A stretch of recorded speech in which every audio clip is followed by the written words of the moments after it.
Hey guys, welcome to Box Office Addict, my weekly live stream podcast where I break down the weekend numbers for you guys and have a free-form discussion with my always great chat.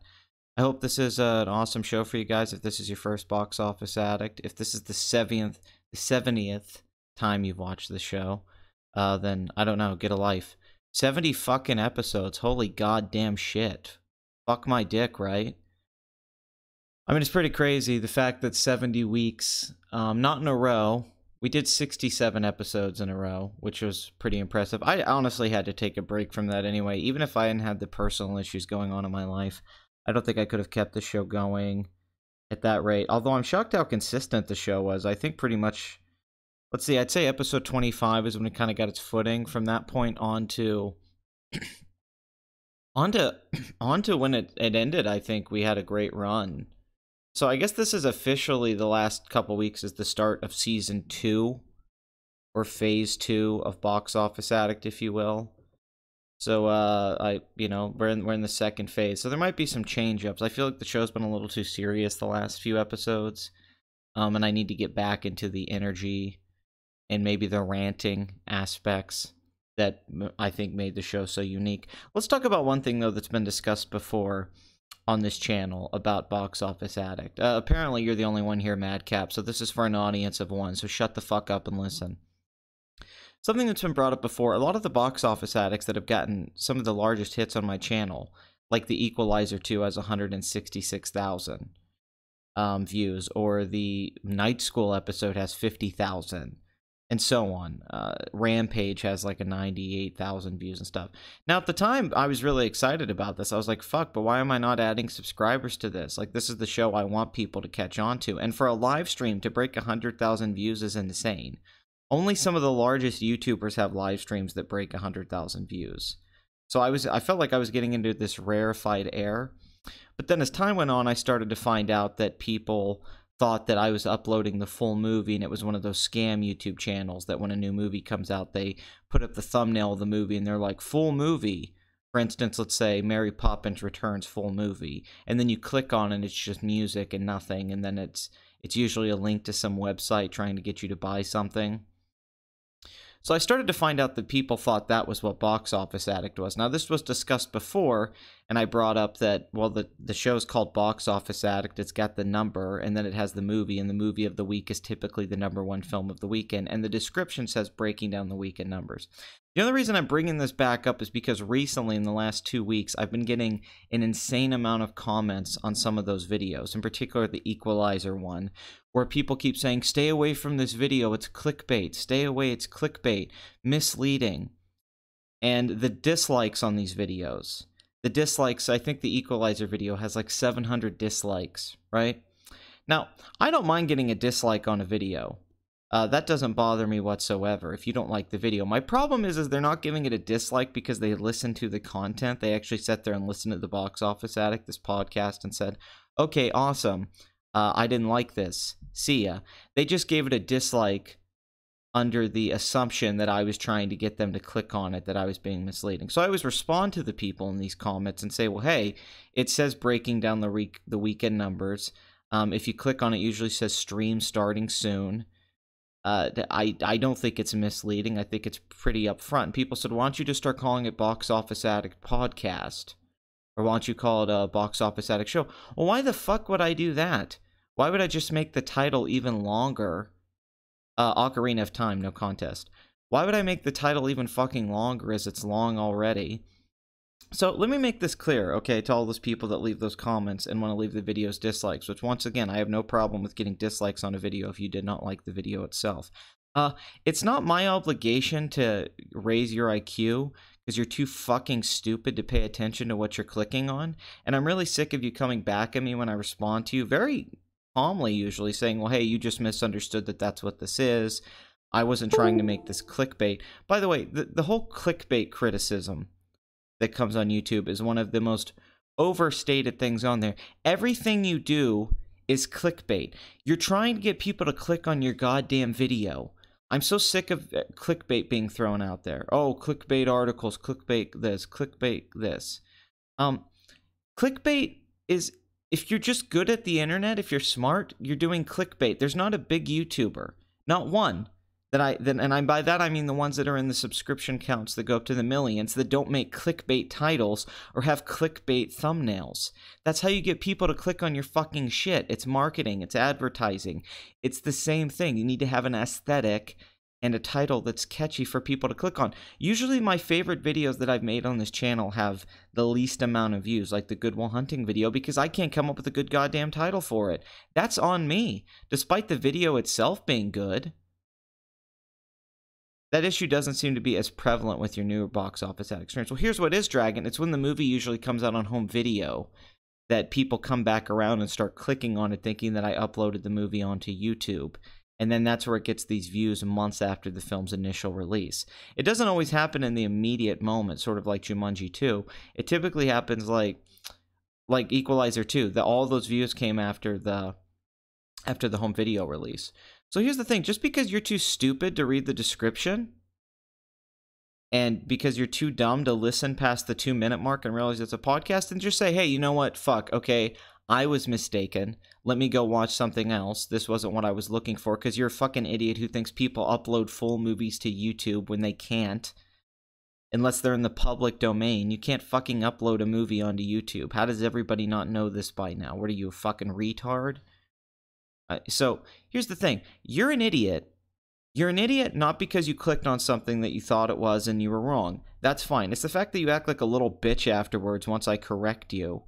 And then you're like, well, you were misleading. You put this up this way to fool me. No, I wasn't trying to fool you. You fooled yourself because you don't have enough of a brain to process information.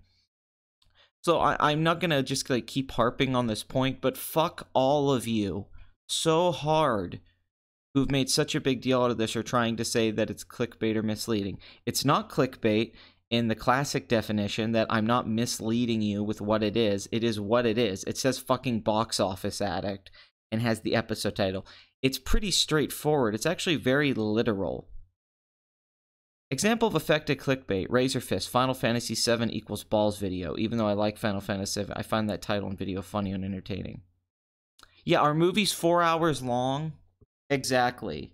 Yeah, that a lot of these episodes of Box Office Addict usually exceed the 2-hour mark.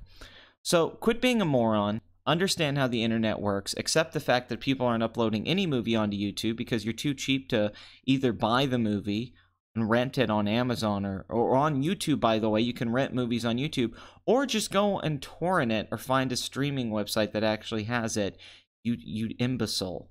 So quit wasting my time. Okay, I'm sick of these children of the internet. I'm sick of these internet people now that have the understanding of it of like a child. They remind me of my parents or my grandparents talking about the internet. You don't get it. You're probably never going to get it. And you might as well just stop trying to, because you're embarrassing yourself. So leave those dislikes. I don't care. I still get the click. Your view still counts. And it still helps my channel grow. So please keep clicking on it because you think this is the movie. Here it goes, guys. I'm about to present to you Glass, the full movie. This movie that just came out over the weekend. Here it is, the whole movie uploaded in perfect 1080 quality, because I'm just that goddamn good.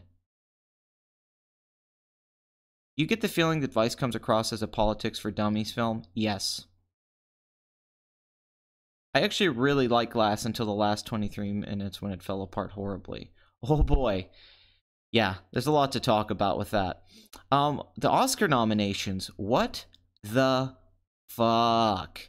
This is the worst Oscar nominations I'm going to argue in maybe the last decade. I haven't felt this negative towards the Oscars since maybe 2005 or 6, that era, 2005.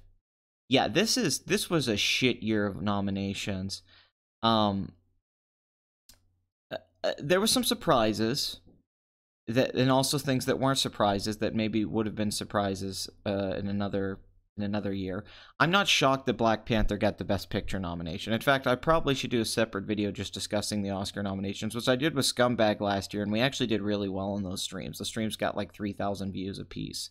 So I might do a separate video to discuss this, but I'm not shocked by Black Panther getting nominated. I think it's completely undeserving. You can go listen to my Black Panther review, a movie I gave a 5 out of 10 that has a shit screenplay, horrible special effects, really amateurish editing. Yeah, just a mess of a film. Thematically doesn't hold together. The themes don't really add up. Good individual scenes and performances. But I think it's a prime example of what you would call an overrated movie, which is a subjective term, just like an underrated movie. Black Panther was already praised before it came out. Critics already knew they were going to give it rave reviews. It's the best reviewed comic book film of all time. I don't even think it's in the top 25 best comic book films of all time. It's the first one to get a Best Picture nomination. It's embarrassing, I think. The movie made money. Everyone loved it. Let's go on and on that everyone loved it. But fuck that movie. Seriously, I mean, I made a few videos on it, just showing how the reviewers were talking about it.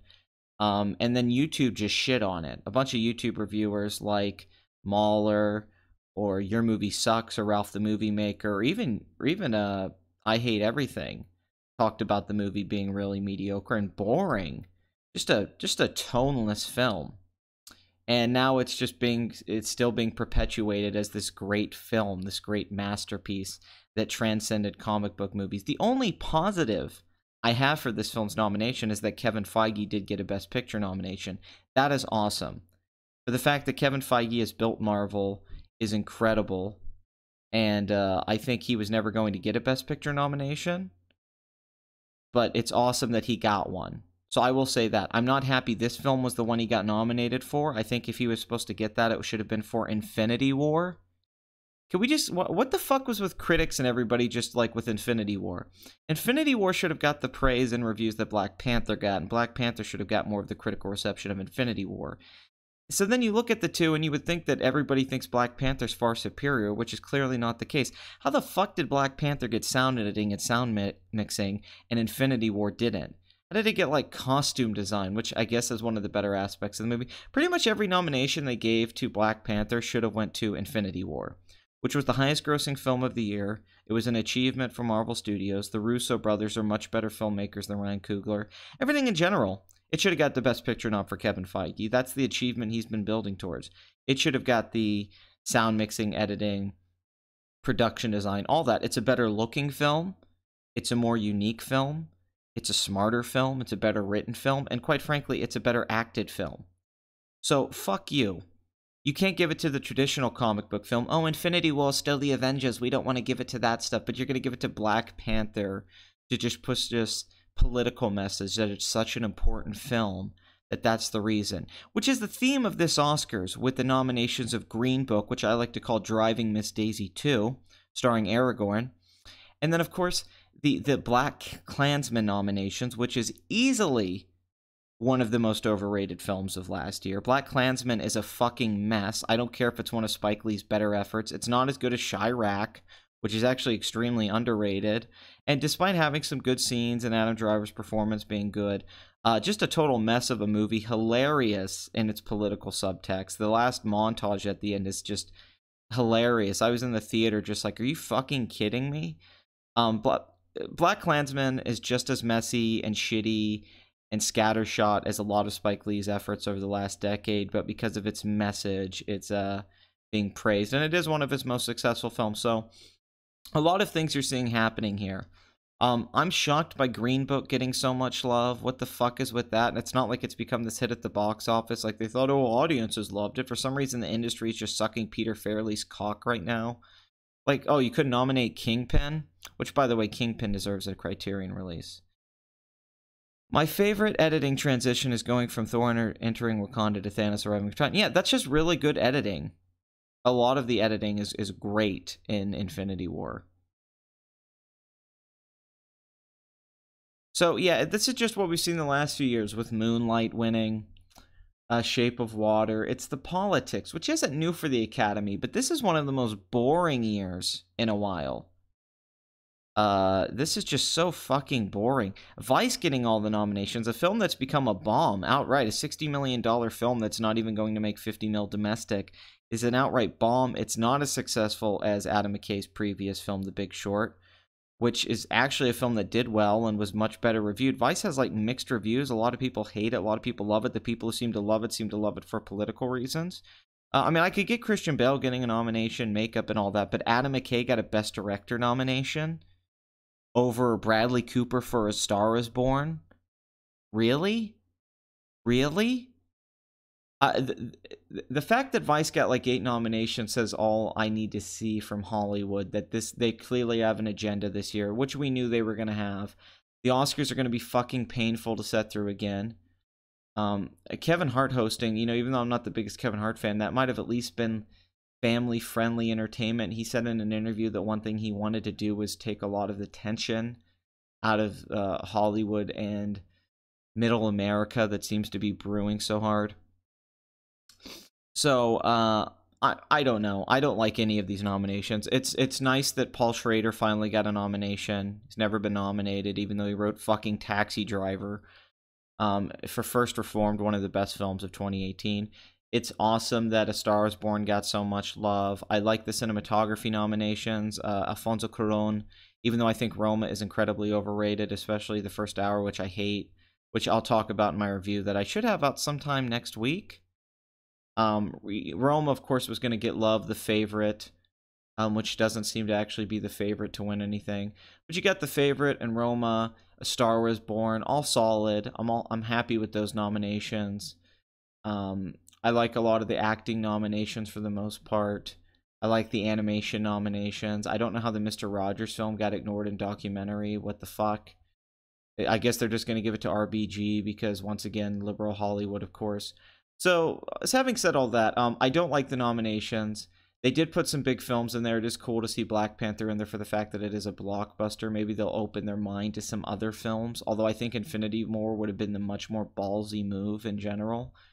And so a couple other big films in there. And Black Klansman's kind of like the Get Out of this year in a sense.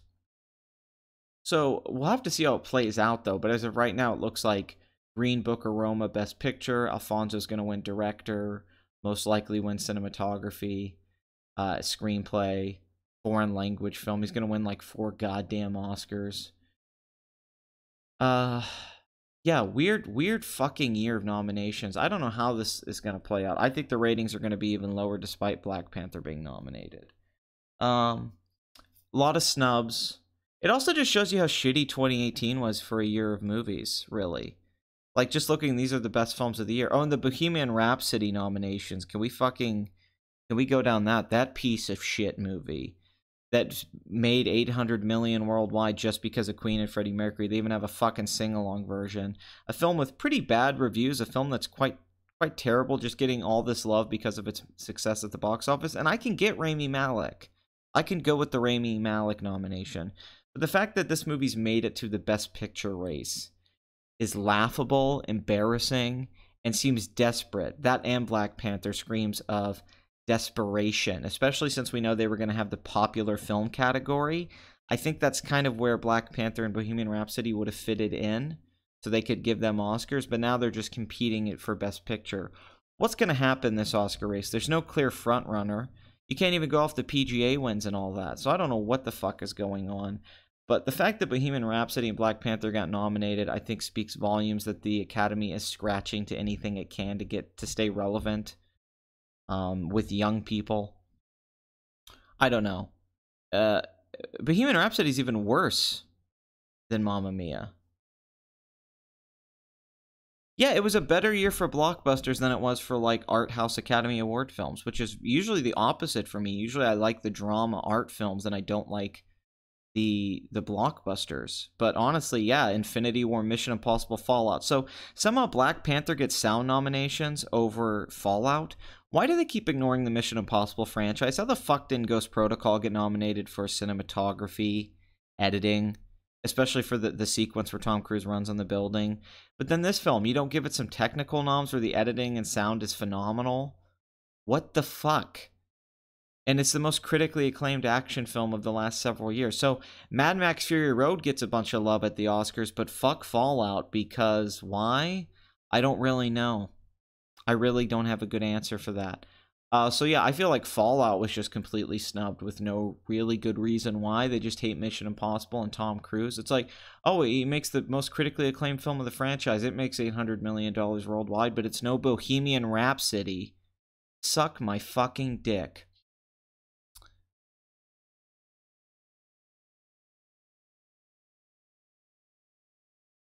But yeah, I mean, I just think there's a lot of overrated movies. Roma, Green Book, If Beale Street Could Talk, Vice, all of those. Where yeah, I liked Spider-Man Into the Spider-Verse. I liked Infinity War.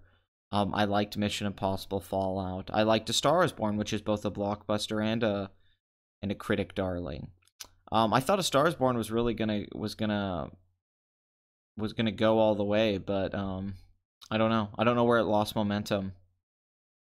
No, I like Fury Road. I'm not knocking Fury Road. I just don't see how that gets a bunch of fucking love, and then Mission Impossible Fallout just gets ignored. Yeah, the skydiving, see, all that stuff.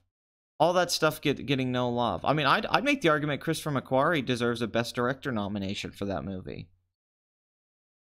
Straight up. Maybe next year Avengers Endgame can get the Best Picture nomination. I would like to think so, but I think they're just going to blindly ignore it. I think Black Panther's going to be an exception. I think it's got nominated because of the politics behind it, and we're not going to see this happen again.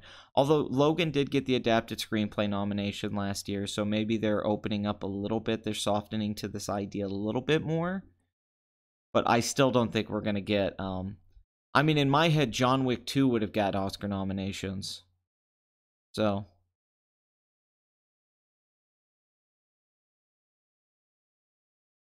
yeah, I felt like A Star Is Born. You know, back in the early days when there was more of traditional, there was only 5 nominees for Best Picture, and the front runner was usually picked months before. I still think A Star Is Born, that in the old days, that would have been how it was. It would have won picture, director, actress, in that. But in this new era, the Academy's so fucking convoluted. One film will win director, one film will win editing, one will best picture. So this is the best film of the year, but it doesn't have the best editing. And then this film doesn't have this film had the best direction of the year, but it wasn't the best movie? What the fuck is going on with this? I love Nocturnal Animals and A Single Man. I love both of those movies, and I think he's a terrific filmmaker. In particular, I really liked A Single Man, but I think Nocturnal Animals, the parts that are in the novel that she's reading, the stuff outside of that where he's trying to do David Lynch stuff with Amy Adams is definitely a mixed bag. But the stuff that's in the novel, the stuff with Jake Gyllenhaal and Michael Shannon, that's like True Detective Season 1 shit. That was easily in my top 5 of that year. And I think Jake Gyllenhaal once again was ignored for an Oscar nomination. This is a guy that should have won for Nightcrawler and should have been nominated for his fucking incredible work in Nocturnal Animals. He's transcendent in that movie. I mean, the movie really leans on his performance. But yeah, the bulk of that film I adore. The stuff, the thriller aspects, them just getting pulled over on the side of the road and all that stuff. I adore that part of the movie. And as a whole, that stuff I think is genius. And I also think A Single Man's great. So I'm a fan of him. Not just as a fashion designer, not just for those beautiful James Bond suits he creates, but for his filmmaking acumen, which where the fuck did that come from? But a fan of both of them. Yeah, no, totally. The crime thriller subplot with Jake Gyllenhaal within the movie is great. It's absolutely great. Oh, I love A Serious Man. I think it's one of the Coen brothers' best movies. It's probably in my top 5, 6 of them. It goes back to things I loved about Barton Fink. And it's not so much Blood Simple. No Country for Old Men's interesting because it's a mix of Blood Simple and Fargo.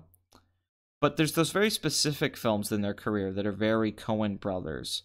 Like Miller's Crossing or Barton Fink. And I think A Serious Man went back to that. I think it's their most personal film. It's definitely one of the most Jewish films ever made. I get why people don't like the ending in The Last Shot, and that's probably my biggest issue with it.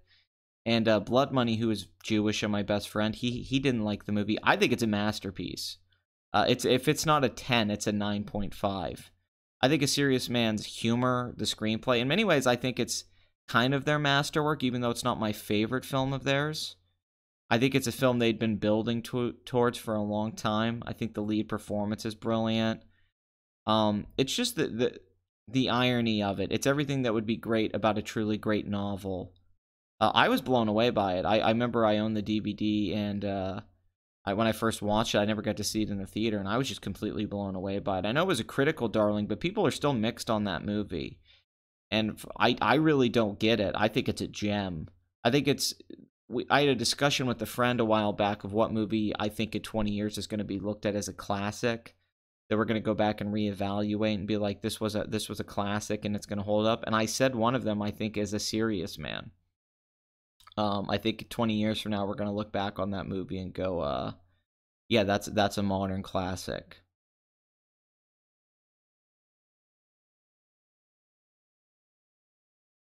Yeah, I got major issues with Civil War as well, despite it being an entertaining movie.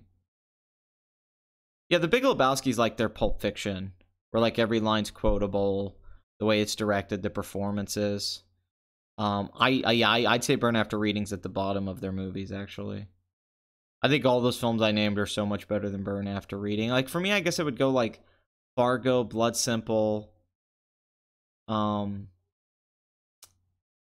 Barton Fink, Miller's Crossing, A Serious Man. No Country would be in there with a man who wasn't there. Oh Brother, Where Art Thou? I think I said Miller's Crossing. All the classic ones, the ones in the late 80s and early 90s, are still my favorite. And then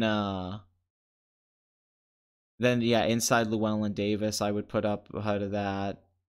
And True Grit. Yeah, I like all of those more than Burn After Reading. But, you know, that's just comparing it to Coen Brothers films. Compared to a lot of films, Burn After Reading is better than stuff from other filmmakers. Yeah, I think Serious Man is up there. I really do.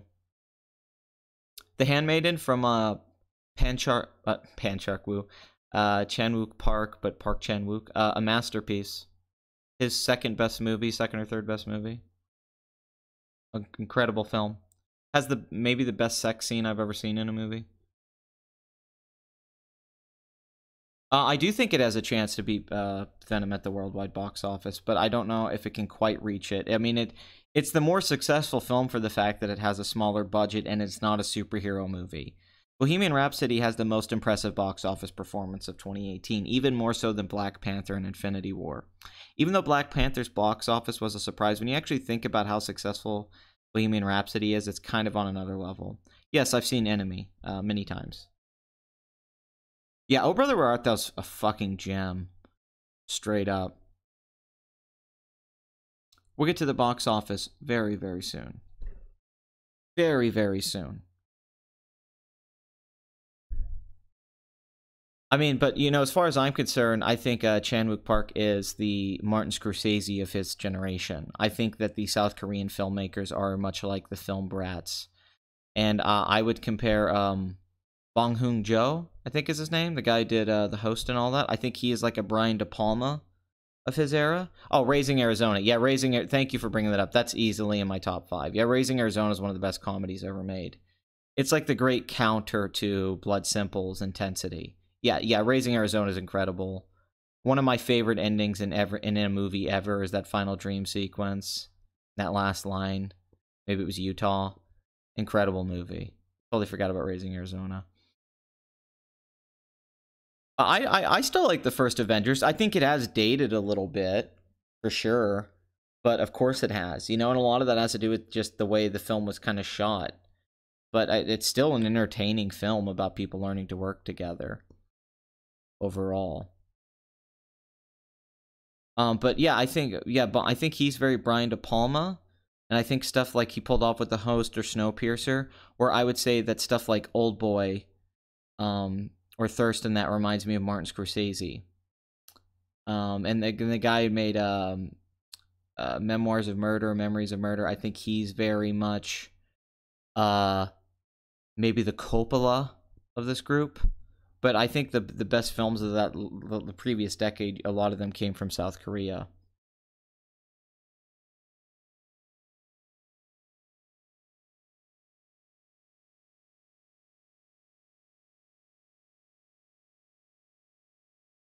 I mean, Avengers. I think Infinity War did a lot of the things that Avengers was so. The novelty of it is seeing these characters come together. I think Infinity War did all of that, but just a little bit better. I think that's what made it good, and that was kind of the problem with Ultron, is Ultron lost that sense of awe. But the fact that we had this new group of characters like Black Panther and Spider-Man now, which I know Civil War introduced a lot of these elements, but the fact that the Guardians of the Galaxy and all that came in, that gave me the sense of awe of the first Avengers, but I thought the movie had a much more interesting villain, even though I liked Loki, and I just think it was a better looking film and a more complex film overall.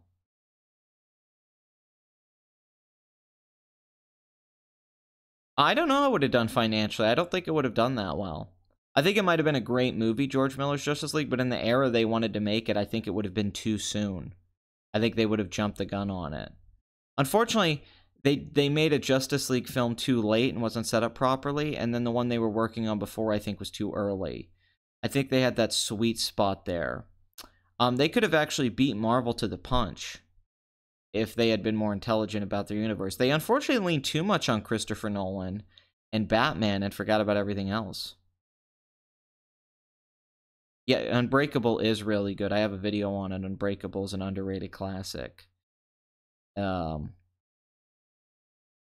Civil War, I think the Russos matured. I think it's everything I liked about Winter Soldier, which I think in a lot of ways is their best effort. But I think it's a more polished version of Civil War, and I think just the Guardians of the Galaxy and the cosmic Marvel elements being mixed in there, and Doctor Strange and all that. I think it's everything I like about those movies, like Guardians and Doctor Strange and Thor, mixed with all the things I like about the Iron Man movies and all that stuff. And I think it's got the best balance so far. So is Fincher the spiritual successor to Kubrick? Arguably. I would compare him more to Hitchcock, though. I think he's much more in a Hitchcock vein than he is a Kubrick, especially with his filmography and the fact that the majority of his work are thrillers, and that's kind of where he shines. I think his process is very Kubrickian, but I think his body of work leans more towards the Hitchcock, especially when you think of something like Panic Room, or The Game, which I don't think are very Stanley Kubrick-esque films. Or even Zodiac. Fight Club is maybe the most Stanley Kubrick-esque thing he's ever made, just because of its ambition. Yeah, Thor was cooler in Infinity War. I really like Thor. I want Fincher to make a movie like 2001 as well. I would love if David Fincher would make a science fiction film, just a straight, pure science fiction film, and I'm not talking about Alien 3. I think he's one of the best. I mean, he's easily one of the best. And after Denis Villeneuve, who's very David Fincher, made Blade Runner and Arrival, I think it shows that David Fincher could make... Because I think Arrival, David Fincher pretty much would have made that movie very similar. And I think... I even think, like, Blade Runner 2049 made me think of Fincher. And Tarkovsky, which is a high compliment. I don't throw that out there loosely. David Fincher... Maybe he's a better Ridley Scott if you take out Alien and Blade Runner, but Ridley Scott's career post that, like something like Black Rain. Or, maybe David Fincher's more like he's a superior Ridley Scott. Like Ridley Scott would have never made The Social Network. Who knows? He's kind of his own thing too, though. It kind of takes credit away from David Fincher, how brilliant he is that he's become one of the great directors, and it's his own. He's in his own category, I think. I think a David Fincher film's a David Fincher film. Yeah, I've been following High Life for a while, the Robert Pattinson movie, yeah. Yes, There Will Be Blood is very much, I think, very influenced by Stanley Kubrick. And I think the problem is that PTA tried to do that again with The Master, and it failed pretty bad for him. And then Inherent Vice, I guess he's trying to do like Robert Altman meets a Zucker Brothers movie, is what he was saying. And then with Phantom Thread, he's trying to do this Hitchcockian gothic, and the literary influences and all that stuff. Have not been a fan of anything PTA's made since There Will Be Blood.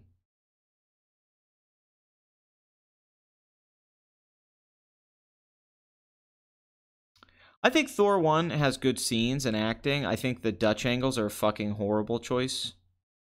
I don't know what the fuck Kenneth Branagh was thinking with that. Horrible choice. It really hurts that movie. But the best elements of that movie, when Thor's like drinking the beers with the guy when he breaks the mug and says another, or the scenes with him and Loki, those are really good scenes. I think a lot of that movie works. It's kind of a great mid-tier Marvel movie. It's just, yeah, the Dutch angles. What the fuck? Did not like that. Like the fish out of water story, though. Yeah, the first Iron Man does hold up on how grounded it is. That is the thing about that first Iron Man movie. It's so tight, and it's so, like, it's a slick movie, too. Jon Favreau's direction's really slick. There's a lot of swingers in that movie. You know, not swingers like everyone's fucking each other, although maybe in Iron Man they are.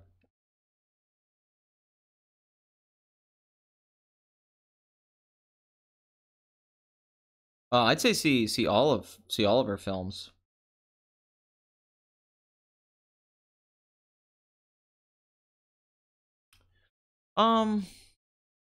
Maybe. I mean, I don't know. You know, we're getting to a new era with streaming and technology proving maybe somebody will have the kind of control that Kubrick had at one point. You know, maybe it gets to a point that you can make a movie that looks like Barry Lyndon for a much smaller budget comparatively when you take in inflation and all that. And, you know, we might be getting to that era where we see independent films that are made with that sense of control. I don't think we're far off from it. I think within the next decade, we're going to see starting to see that stuff pop up. Oh, well, yeah, with Downey Jr. is just great at ad-libbing. I mean, if I was DC, I'd make Booster Gold. I think the biggest Cassavetes influence filmmaker we have now is Damien Chazelle.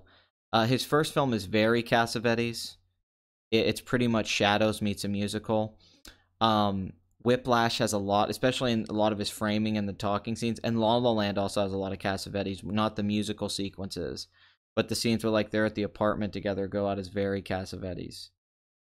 I'd say that's a big influence on him. Yeah, of course I've seen The Last Boy Scout. Face or Stomach. Awesome fucking movie. Should have had like 5 of those.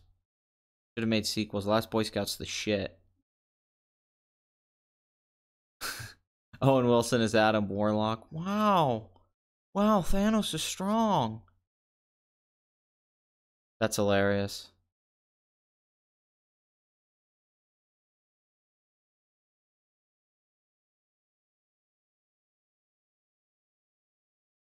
He talks to fucking fish. What films from 2016? I don't fucking remember. I mean, I remember seeing movies from that year, but I don't fucking remember specifics. Like, did this film come out in 2016 or 2015? I don't remember.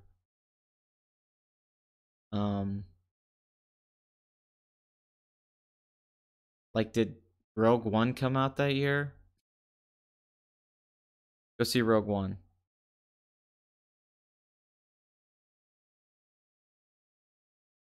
I don't know if it's better than Lethal Weapon movies. I still think the first Lethal Weapon's pretty goddamn great. And I'm a fan of Lethal Weapon too, but in repeat viewings over recent years, I've found some problems with it. But I am a big Last Boy Scout fan. Let me make that clear. Oh yeah, Paul Verhoeven. I don't know why you wrote Harrowvoven. Yeah, that movie's terrific, Al. That film is like Brian De Palma straight up. It's a terrific movie. Easily one of I don't like Moonlight at all. I think Moonlight sucks. I don't think it sucks, but I'd give it like a 6.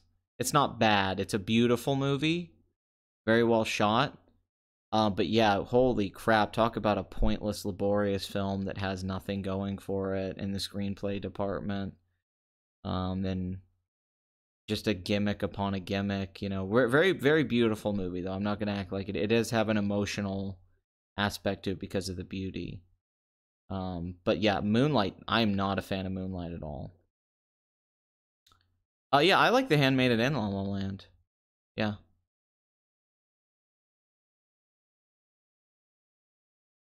Jim Parsons is Mr. Fantastic. That's funny.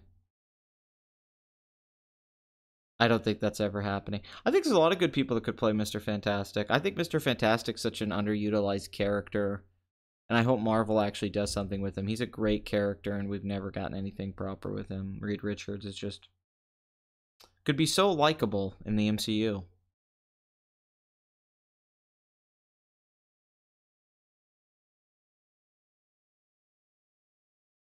I don't think THX 1138 is unwatchable, but I don't think it's a very entertaining movie either.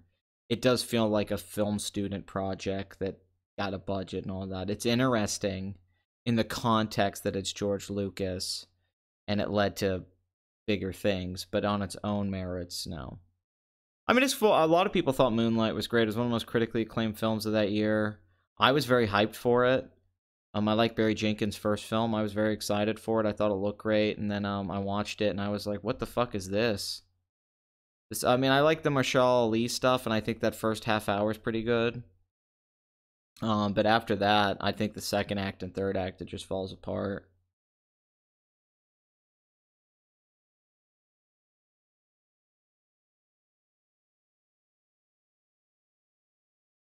Yeah, I guess we are coming up on the end of a decade, aren't we? So we have to do the best of the decade, don't we? I don't know what I thought the best film of the previous decade was. I think I used to think it was City of God, but I probably don't feel that way anymore. City of God's really lost a lot of its... I still love it, but it's not like... It's probably up in the 20s now, and it used to be #1. I still think it's one of the best films of that decade.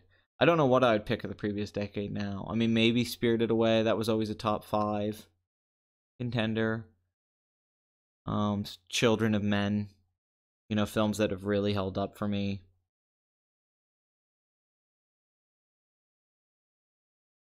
I necessarily don't think Moonlight was total Oscar bait.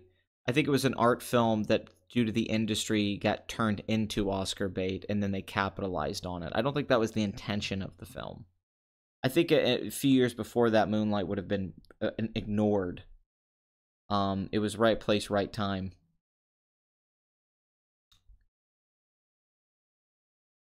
To a point, I think Robert Zemeckis is a pretty consistent. I'm really a fan of his early stuff, like I Want to Hold Your Hand and Used Cars. I think those are amazing. Honestly. All right, let's get to the box office, shall we? Creed 2. $115 million domestic, past the first film, $175 million worldwide. I think that's slightly above the first film. A higher budget, but still, this is a franchise. It seems like it's never going to break out internationally like the old Rocky movies did. Replica, starring Keanu Reeves, is not doing very well. Man, they released that in 2,300 theaters, $3.6 million, but he does have John Wick 3 coming out, which I think will make $100 million domestically. A Star is Born, which just got several Oscar nominations, $409 million worldwide, $204 million domestic on a $36 million budget. And with the song Shallows being a big hit, I think that there's a lot of profit there. We're just going to skip the second act. The Favorite, $810,000. Losing a lot of steam domestically, $23 million domestic, although from a very odd filmmaker, $42 million worldwide. You know, if this one makes $60 million worldwide, I'd say it's a success. If Beale Street Could Talk from Barry Jenkins isn't getting much momentum either, $10 million domestically as follow-up to Moonlight. Vice continues to be an underperformer. $60 million film, not including marketing, which is a very expensive budget. I guess they thought this was going to make like $120 million. I don't know what Adam McKay was thinking here, because with The Big Short, they were smart to keep the budget low because he was breaking out of doing a Will Ferrell comedy. So to make a $28 million film with Christian Bale, Steve Carell, Ryan Gosling, Brad Pitt, and that, you know, it was able to make $70 million and get those noms, that was smart. But to make this big budget follow-up about Dick Cheney years after Dick Cheney's been in the White House, I think was just so miscalculated from a financial standpoint. They should have tried to make this film for like $35 million. Then this one looks so bad. But as of right now, even with its Oscar nominations, I can't see this film doing that well. I don't know if it's... I just can't see it making a profit. Green Book, which I think a lot of people thought was going to break out and become like this $100 million film, because it is an audience movie starring Viggo Mortensen and And Ali himself, who seems like he's going to win his second Best Supporting Oscar, in just the last 3 years, and now he's True Detective season 3, which yeah, he's a great actor, good for him. From Peter Farrelly, the guy behind There's Something About Mary and all that. $23 million budget, 42 mil domestic, 45 million worldwide. It probably is going to build some momentum with these Oscar noms, so I could see it making 60 million if they keep pushing it. But this film is certainly not a breakout hit. It's sort of dragged to its numbers, and I think that's because neither one of them are actually mainstream stars as actors. Even Viggo, who I adore, let me make that very clear. Viggo's a fucking brilliant actor. Has not had that much success financially outside of Lord of the Rings. Even if I love Eastern Promises, he's great. He got an Oscar nomination a few years ago, I think now, and he got one this year too. So good for him. Don't get me wrong, I love that guy. Ralph Breaks the Internet continues to underperform slightly, 194 mil domestic, which is now putting it past the first film's total. 456 million worldwide with a $175 million budget. This is a decent success, but nothing major. I'd say still a disappointment. Bohemian Rhapsody passed $800 million. Well, it's going to. It's right there. 798 million worldwide, 202 million domestic. This is Bryan Singer's most successful film by far. The only thing that comes close to it is Days of Future Past, and you can't even compare them when you think about how much this cost compared to that film. This is going to make so much more profit, and the Best Picture nomination. This film overperformed everyone's expectations. I think the highest expectations for this would have been 400 or 500 million. Or comparatively, let's talk about it to Straight Outta Compton, which really domestically it only did about 40 million more than. The domestic performance for this is great, but expected. It's that international performance, that $600 million foreign, that's the real, like, holy shit of this. That I think is really put this over the top in a way that I don't think anyone expected. The Mule, starring Clint Eastwood, still is getting its way to $100 million. $97 million domestic, $102 million worldwide, with a $50 million budget. Apparently Clint Eastwood's last film, and he's had a consistent track record at the box office in starring roles. And, films like Sully and American Sniper and Gran Torino and all those were big hits, $1 Million Baby. He's had a few bombs in there for sure, but Clint Eastwood's had a very consistent career. And The Mule is definitely hitting with the audience, the target audience. On the Basis of Sex, $17.5 million domestic. Honestly, this film's doing okay, considering everything. I think it's doing okay. A little bit of a steeper drop than they were probably hoping for. Bumblebee's now at $117 million domestic. The reason I waited to do the show today was to include Monday's numbers for Martin Luther King weekend. It was a 4-day weekend. 117 mil domestic, which is a major underperformance. Other Transformers films did that in their first weekend. So this is definitely the lowest grossing Transformers film by far domestically. But internationally, it's doing good. 413 million worldwide on a $135 million budget from Travis Knight. Well-reviewed film. Hopefully they make a sequel to this, but I think the guaranteed sequel would have been 550 to 600 million. I'd say 400 million's not a great performance for this movie. Not a bad performance either, but those domestic numbers are lacking. Mary Poppins Returns continues to be a okay hit at the box office, and definitely one of the lowest grossing live-action Disney movies. $130 million budget from the terrible director Rob Marshall. 307 million worldwide. I thought those international numbers would be better. I don't see this making a big profit. This and Christopher Robin really had a rough time. Escape Room, $41 million on a $9 million budget. Pretty good. A Dog's Way Home, holding well at the box office, 23 mil domestic, but not doing that well. A Dog's Purpose, a film from a few years ago, did way better. Spider-Man Into the Spider-Verse, which I released my very late review of. I gotta stop putting these reviews out 2 months after the movie came out. Jesus fuck, this movie came out on December 14th. What's wrong with me? 160 mil domestic. The word of mouth has been strong, and just in my personal life, a lot of people I'm at work with, they're like, hey, have you seen the new Spider-Man movie? They're saying it later, so I think this is going to have some longevity. I could see this reaching 180 million. I think people are catching it later. It sucks that it didn't have initial hype. It sucks that this couldn't have opened to like 45, 50 million and then got past 200 million and made 500 million worldwide. I think that would have been great. It's unfortunate. It seems like it's going to have a hard time reaching 400 million. But it's not a bomb by any means. $90 million budget, include marketing. $180 million domestic will be a good total. 350 million plus worldwide will be a good total. I mean, for an animated film, it should have done better. For a superhero film, it should have done better, but there's a lot of factors to consider here. But you still think with the critical acclaim and what seems to be a crowd pleaser, audiences seem to like it, would have done a little bit better. I guess it's just too unique in that sense to really break out. Like, I thought it would do like Lego movie numbers, and it's just not reaching that. But still, it's not a bomb by any means. I think 160 mil so far is really good. I think the holds have been great. People love Spider-Man. You know, you look at these drops, they're great. You know, 16, 31, 30. And I think this bodes well for Spider-Man Far Away From Home, which I think has a good shot at making $1 billion, depending on how good the movie is or not. But guaranteed 800 million. Dragon Ball Super Broly. This is the real surprise of the week, and this film overperformed huge. This is the biggest opening for an anime in the States ever. A lot of that has to do with it being Dragon Ball Z, of course. Dragon Ball, and a lot of people going to see this, if you go look at the polling, a lot of people going to see this are older, 30s and 40s, or people who watched Dragon Ball Z as a kid in the 90s, like myself. This film's done very well internationally, 65 million, but still over the few days, I think it came out Wednesday, 21 million. Now this film's going to be front loaded. This film isn't going to hold up by next week and in the weekend after that. It's probably only going to be in theaters a month, because that's how these things go. But still, for being in 1,200 theaters, the fact that this is this kind of movie, it got good reviews. Dragon Ball Super's become really popular in recent years. Yeah, this should make 100 million worldwide. I doubt the budget was that big. I remember seeing the trailer for this at my theater before Spider-Man, and I was like, that looks pretty cool to see a Dragon Ball Z trailer in front of the theater. I never liked the character Broly. I would love to see, you know, Bardock and that kind of stuff. That's my shit. Bardock's the amazing character. But at least Toriyama's actually spending time with these characters now, which was my biggest flaw with my biggest issue with DBZ on repeat viewings as an adult, was like, we don't get enough time with these characters that are actually interesting. But yeah, amazing performance. Way overperformed. 21 mil domestic so far. Those are great numbers. Animes don't make that kind of money here. Even ones that are great, like Spirited Away and stuff like that, did not perform well here.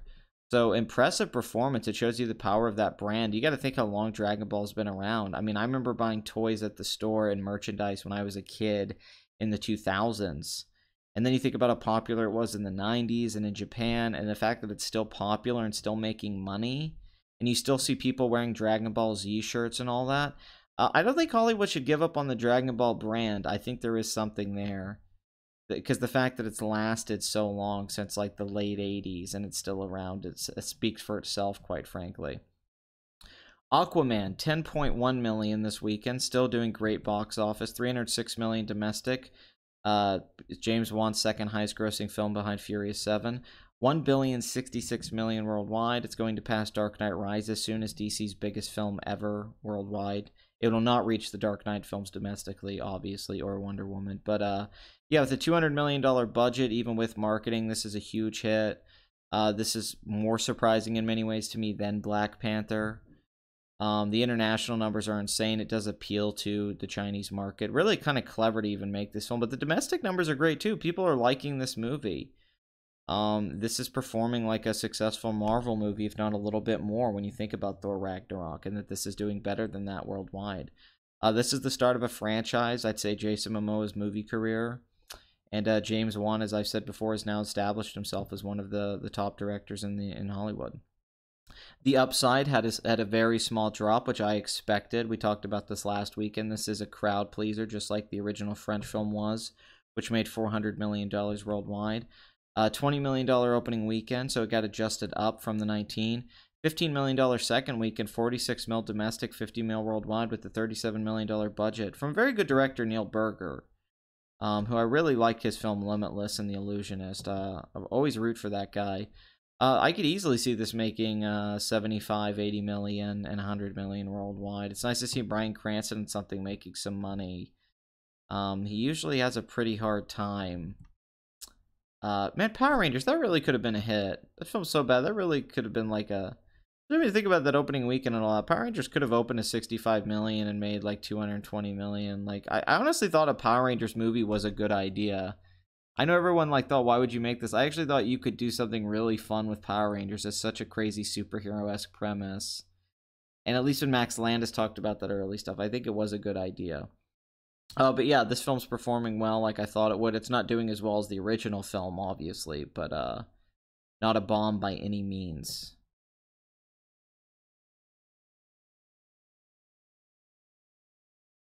Yeah, I think he is coming out ahead of all the other Game of Thrones actors, for sure.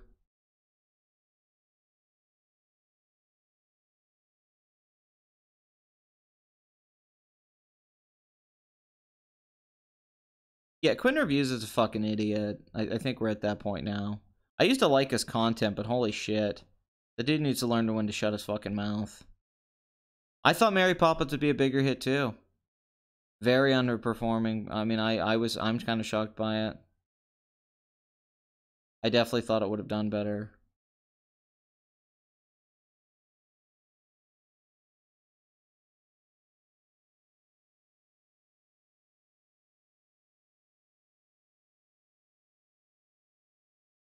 Oh yeah, Hugo Weaving would be a great Doctor Doom. Sure.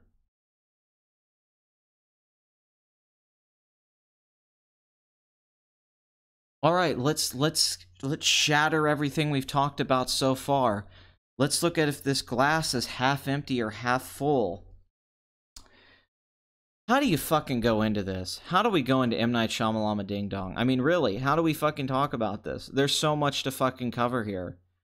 One guy that was hailed at one point as the new Spielberg after he made a film that made $700 million worldwide and got several Oscar nominations, who at one point's name alone could bring in numbers bigger than this. You know, look at Signs. A guy that lost everything. His films just fell off the face of the earth in critical reviews and just popularity. And now here we are with Glass. I mean, what the fuck? What universe are we in? Is this 2002 or where the fuck am I? So the long anticipated sequel to Unbreakable, which was always a cult hit more than it was like a huge hit. A lot of people were mixed on Unbreakable when it first came out. Even critically, even though I think Unbreakable is by far his best movie. And my favorite superhero film, by the way, too, is Unbreakable. So, if you watched my Glass trailer reaction where I was praising the trailer and how excited I was for this movie, I had to eat a lot of crow on this because the film is not what I thought it was going to be. The film is not as good as I thought it was going to be. M. Night Shyamalan got me again. This is so similar to what happened in the previous decade with Split. Like, Split did what Sixth Sense and Unbreakable did, where I went like, wow, that was pretty good. Oh, and that plot twist was great. Awesome, M. Night Shyamalan's back. And then you go to see his next movie with hype, and then it's like Lady in the Water again. It's like, you fucking got me again. It's like that Sam Kinison bit with Married. Like, this is love. This is love. I wouldn't lie to you 7 times in a row. Okay, you go through the door. Oh my God, you lied to me again. That's how I feel. Fuck you, M. Night. How did you do? This is the greatest achievement of his career, that he was able to repeat this cycle again. The only thing that could put this over the top is if his next film is another, like, big budget adaptation of some anime like The Last Airbender. And it's horrible. He's somehow been able to repeat his career twice.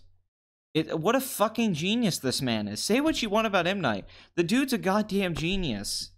There's no career to compare this to. Who the fuck else has a career like this? It's so bizarre. It's beyond bizarre. I mean,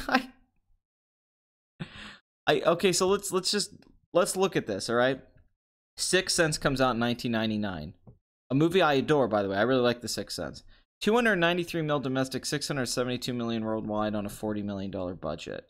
Now, that film with inflation, 508 million, ticket price adjusted, huge. Signs. Let's just go down his films when they came out. Unbreakable had tons of hype.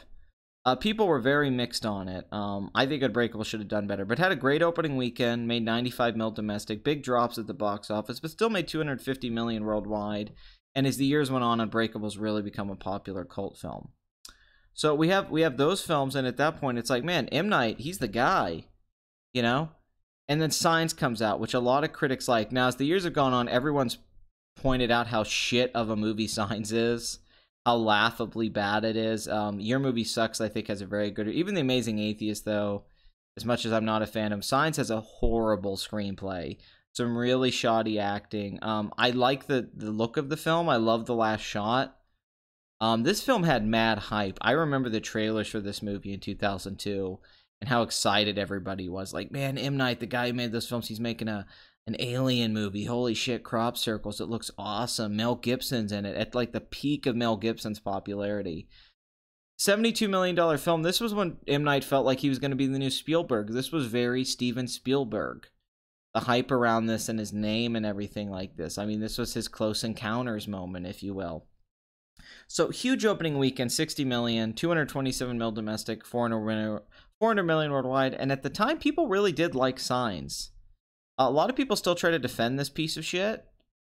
But, you know, Signs was a popular movie. So then we go past Signs, and then he does The Village, which is the first one where people really outright start saying they hate M. Night. Beautiful cinematography, by the way. I think Roger Deakins shot this film. Another big budget film, but huge opening weekend, 50 million, great premise. A twist that he stole from a children's book that I remember reading when I was a kid.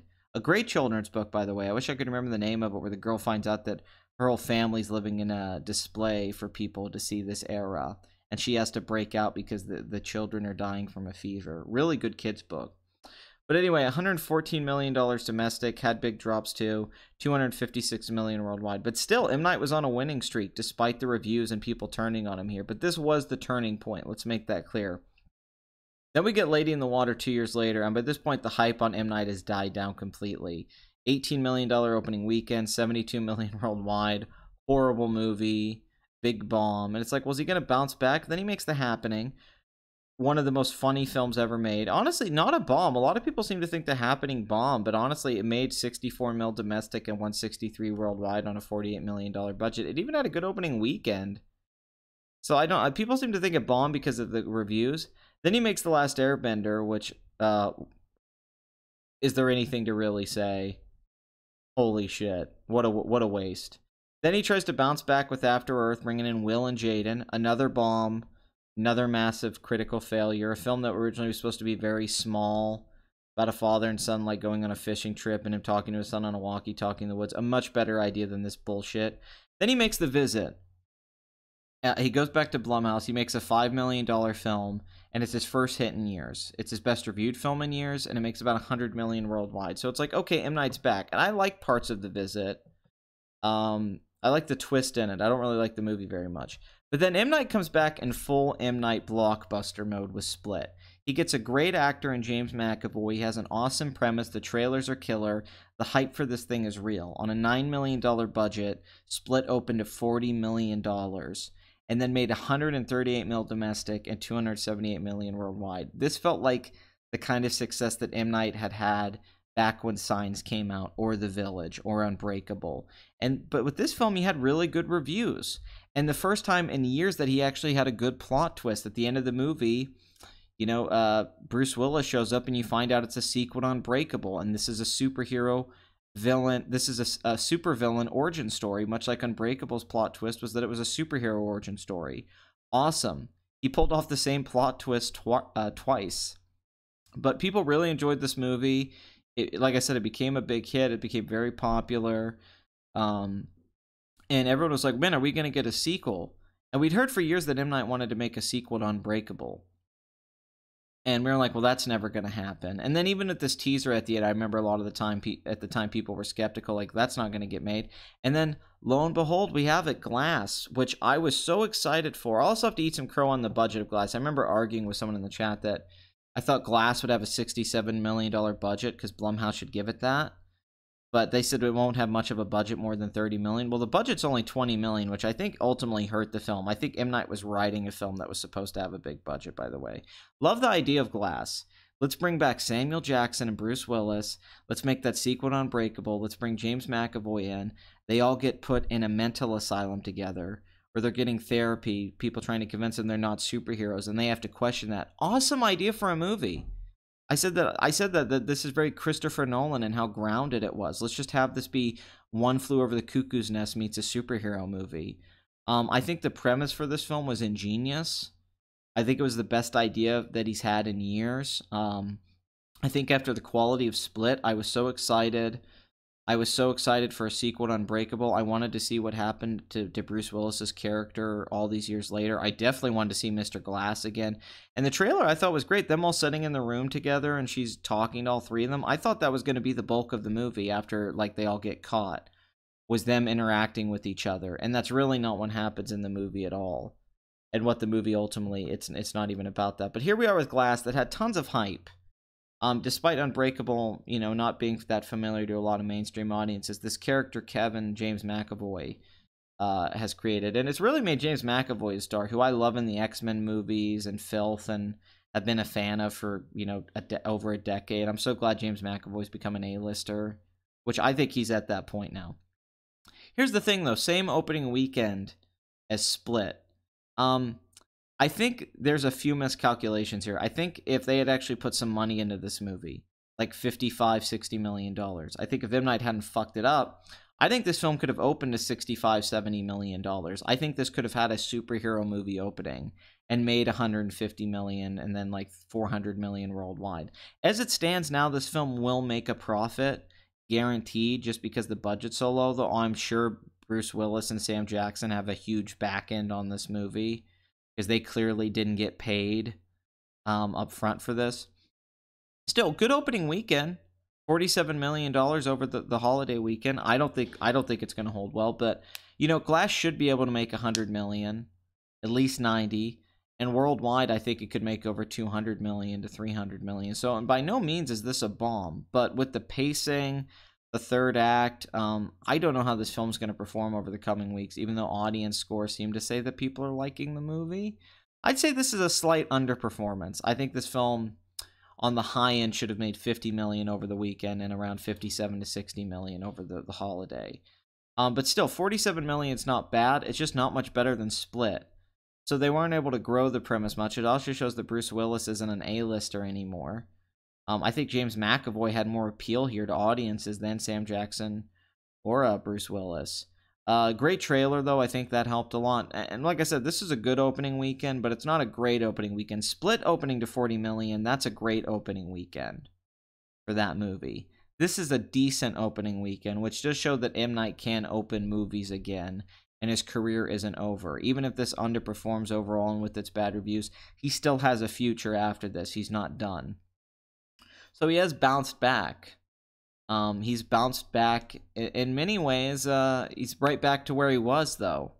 He's back to the point where his movies can make money, but people have issues with them, and they divide people right down the middle. He doesn't have the rabid fanboys that he used to have, where they blindly defended his work.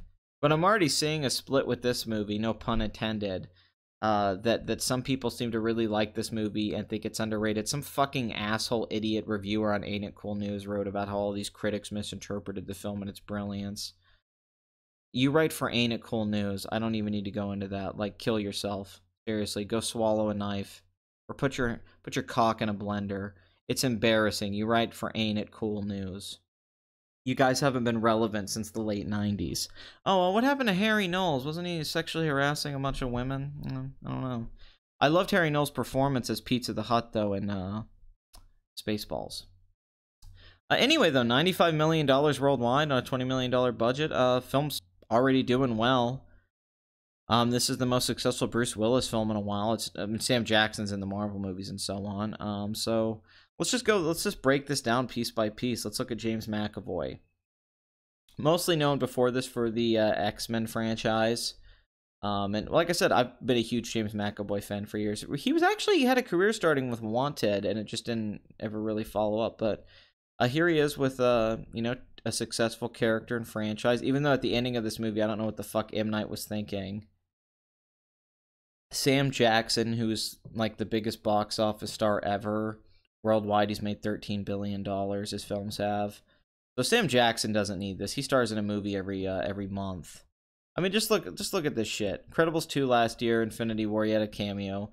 Hitman's Bodyguard, Kong Skull Island, The Return of Xander Cage, then in 2016 he was in 1, 2, 3 movies. 2015 1, 2, 3, 4, 5, 6 movies. 2014 2 movies. 2013 2012 1, 2, 3, 4 I mean, 2010, 1, 2, 3. Yeah, there hasn't been a year without Sam Jackson except 2009. Maybe he was sleeping.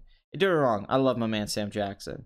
And then Bruce Willis, who at one point was a major star, and now can't open a movie or help films like Sin City 2 or Death Wish or any of that stuff. The only franchise that's been popular has been like the Red series, and Looper did okay. But yeah, I mean, you got to think about Bruce Willis, man. At one point, like, you know, The Sixth Sense, that he had a lot to do with that. Armageddon, Die Hard. All the Die Hard films did relatively well. I mean, Live Free or Die Hard even did really well. The Fifth Element, Pulp Fiction, 12 Monkeys was a very successful movie. I mean, at one point, like I said, Bruce Willis, it was quite an actor, too. I actually think Bruce Willis was a great actor. But yeah, very successful career here. You know, Die Hard with inflation, 180. Die Hard 3, 200 million. Die Hard 2, 250 million. Look Who's Talking, a major hit where he voiced the baby. Armageddon, The Sixth Sense. So, you know, his career is definitely, and that's mainly just because he doesn't give a shit. He's just become a very boring, tired actor, unfortunately. When you see something like Looper or Moonrise Kingdom, you're like, oh, Bruce Willis can actually act. I forgot. But the thing to talk about here is M. Night. You know, M. Night was at a low around Last Airbender and After Earth. He had 2 big budget bombs, and I think Hollywood was going to write him off. You know, once you have like 3 bombs, because in Lady in the Water, he kind of bounced back with The Happening, but he had not had anything successful like his works from, you know, 1999 to 2004. But then The Visit did bring him back. Split definitely brought him back, and this was a great moment for him to capitalize on this, to come back, to make that sequel he always wanted to make, Go Unbreakable, to use some of that footage like the Great Mr. Glass scene that was always a deleted scene, which I think he should have never deleted from Unbreakable. I still think that should be the opening scene to Unbreakable, is when the kid Mr. Glass is on the ride and his bones break. I kind of hate he threw it in here.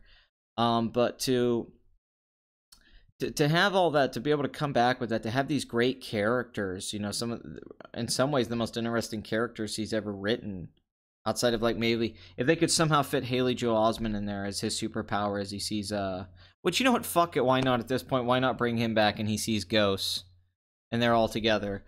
Here he is with Glass, which really could have been a film that I think made more money. I think could have been a critically acclaimed film. I think could have taken him to a new level as a writer-director, and in many ways maybe been his most successful film. Maybe not like Sixth Sense numbers, but I think this could have been like a film that made $500 million worldwide. If it had been played right, I don't know why it wasn't done more as a blockbuster. I don't know why they were so cheap with this goddamn movie. I guess they weren't confident in it. I wish they had been a little bit more confident in it itself. I think it would have helped the film, even though it's not a bad-looking film by any means. But still, decent opening weekend. I think it's going to drop hard. I think the glass is going to shatter. But M. Night's career is an odd career. This is an odd movie. This is the weirdest sequel to happen in a while, 20 years to wait. It was something that felt like it was teased and self-contained within Split. And maybe he should have just left it at that. Maybe this was a great idea for a movie, but maybe it just... there was no way he was ever going to make it work. I feel like the movie would have been more like the first 20 minutes. It could have been a good movie. But, you know, a lot of people seem to be liking this movie, while other people think it's awful. Nobody seems to like the ending. I don't know. I don't know what to say about this. M. Night Shyamalan continues to be himself. I thought he was breaking out of that. Maybe we were going to get a new era where he was just kind of a consistent director again. And he had learned from his mistakes. But it feels like we're just back to where we started. I don't know. I don't know if he's unbreakable or made of glass. I mean, he's made his career last all this time, but there's definitely a split between the talented M. Night Shyamalan and the hacky M. Night Shyamalan. And this movie represents both of those things.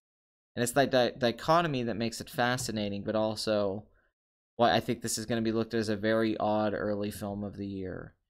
But, you know, 3 films that are all going to be decent successes. And I think this trilogy is going to be debated for years to come. Quite frankly, I think a lot of people are going to try to defend this movie. and say it's a great trilogy. It was a chance for me for it to be the first superhero trilogy I truly loved, because I love that Split's so grounded, and I love that Unbreakable's so grounded, and they feel like real people, and then it just happens to be in a comic book universe, and I was hoping this would bring all those elements together, make an even more grounded film than, let's say, the first Iron Man or Dark Knight, but that didn't happen. And M. Night just seemed like 20 years too late on comic book mythology and him talking about that stuff. It's like, dude, this isn't like 2000 anymore. I don't know. What do you guys think about this? What do you think about this performance? Glass shatters. I might change it to that. Yeah, no, it is. The vocal minority people. I like that thumbnail too. I think that's one of the best thumbnails I've ever made. I'm very happy with that. Yeah, I hate whenever it says that critics it's not what they wanted. You think Hateful Eight was worse than Death Proof, or like Kill Bill 2?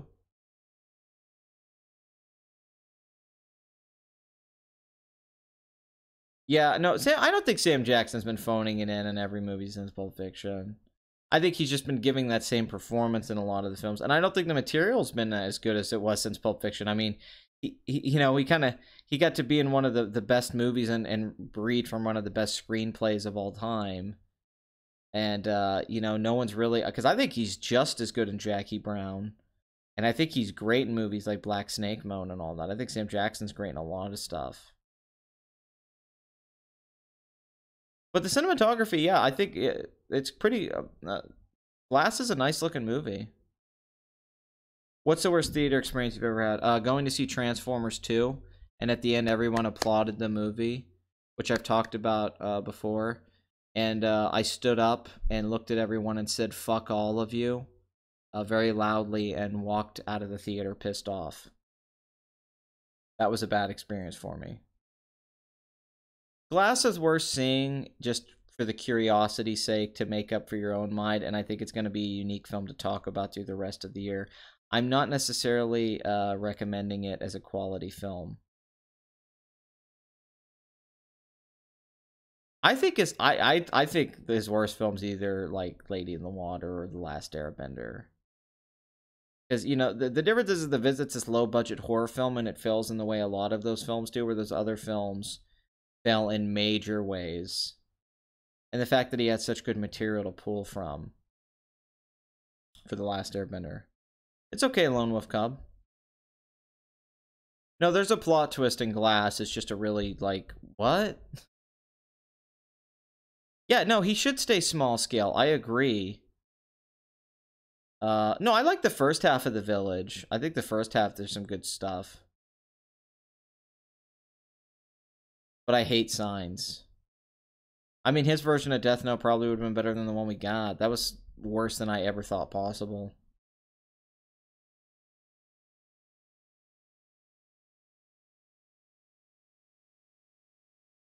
Alright.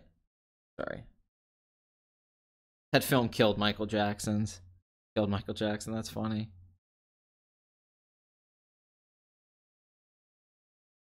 Fucking savage. I am a bit of a savage.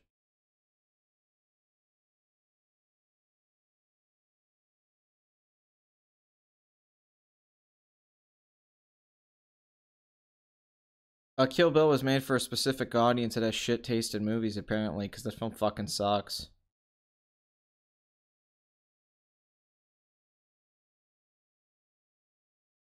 I mean, Sam Jackson is Sam Jackson. You know? What do you... I mean, like, you take it or you leave it.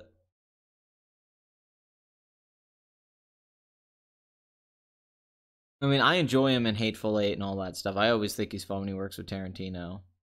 And, Django and all that stuff. I've always found him. He's a very entertaining actor.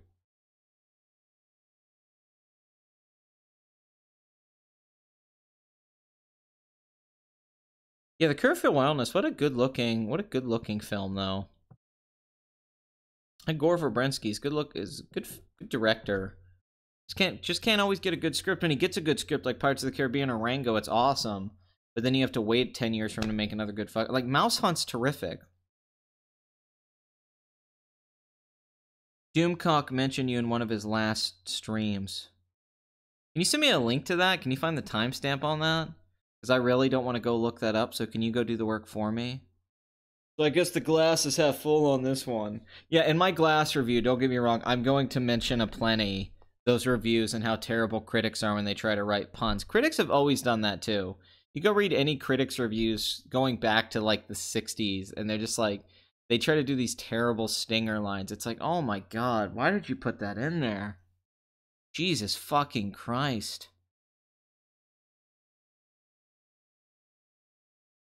Can you describe the brilliance of Martha, Marcy, May, Marlene?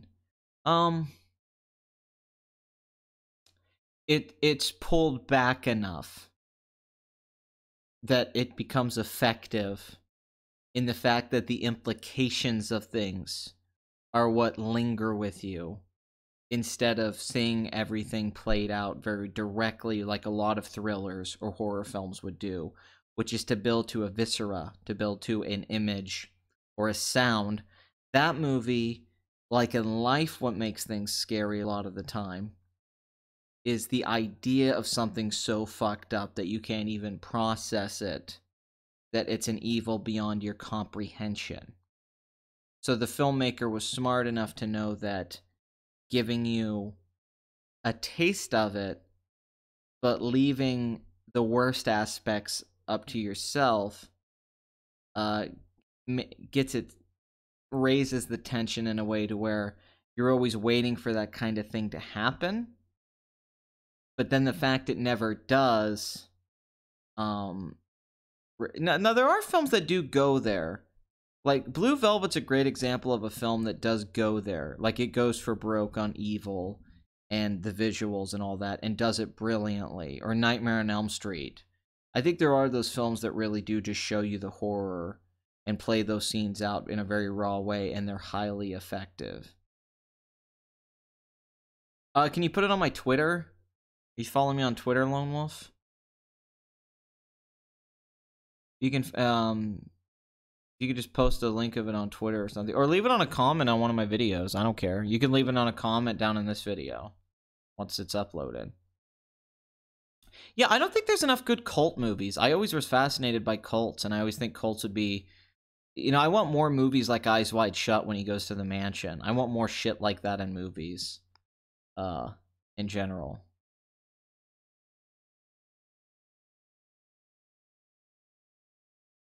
I'd say it's aged better. I think Final Fantasy VII's aged rather poorly.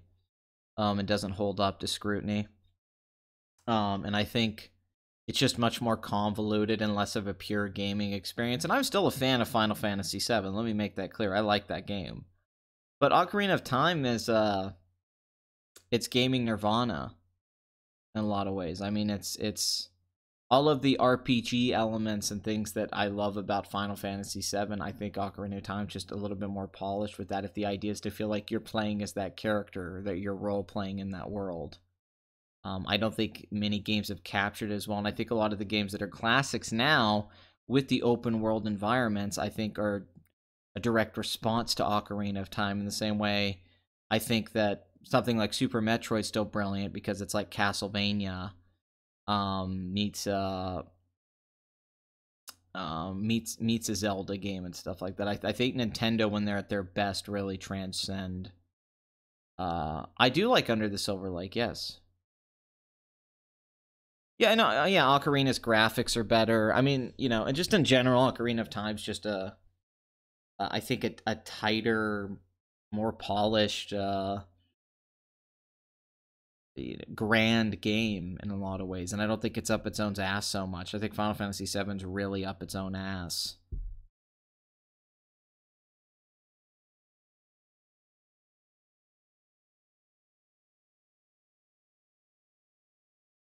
Yeah, I have seen Daredevil Season 3. Yeah. Well, because Nintendo knows that the gameplay is the story and the character, that the world itself speaks for itself. You know, that the universe you're inhabiting is the game. Yeah, Kingdom Hearts 3 is going to be interesting. I feel like they waited too long on that one, and I really don't like in the trailers how bad the dubbing is. Even though I'm excited about the Toy Story level and all that, I think that shit's going to be fun. It does look like a PS3 game coming out in this generation. But the Resident Evil 2 remake I've been waiting for years. No, I've not seen that. Castle, I'm answering your question. I've not seen that.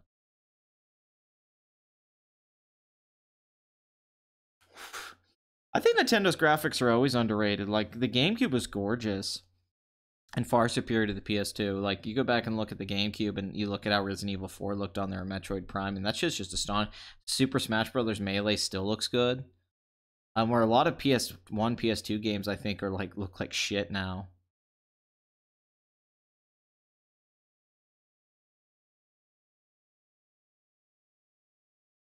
But just Nintendo in general, I think, has always been pretty consistent. Even when I don't like their bullshit, I still think how they don't embrace the online market.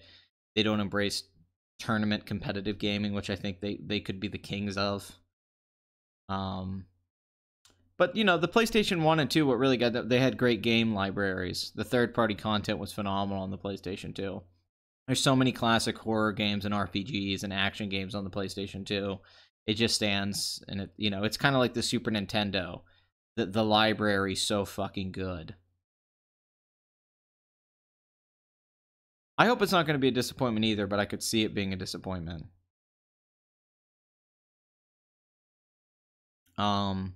I think Kingdom Hearts fans will probably like it. I don't know how much it'll break out in that development, but in that area. But I'm a fan of the Kingdom Hearts game, despite how fucking cheesy they are. You know, Mickey showing up in the middle of a Final Fantasy thing. Oh, I'm a real boy. It's a little crazy.